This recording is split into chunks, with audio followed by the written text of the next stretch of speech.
Hi, my name is Matthew Pierce. I'm a software engineer, and today I'm going to show you how to make a tooltip on a cell in a Microsoft Excel spreadsheet. So I've got right here a Microsoft Excel spreadsheet, and I've only got one number in it, pi in this number here, because that's all I really need to show you how to do this. Once you know how to do this, you can do it for anything.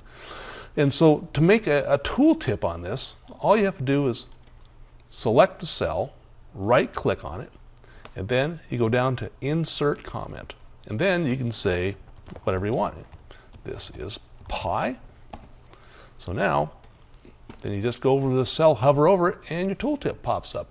So you can do that anywhere in a spreadsheet. If you're making swing tables or what have you, and you have cells, you want to be able to describe them or tell people how to do stuff or how to use stuff, you can go do this on any one of your cells anywhere, and it really makes it really handy. It's very helpful for your users, and I highly recommend that you do it, especially if you have a complex spreadsheet that requires some knowledge or skill to use.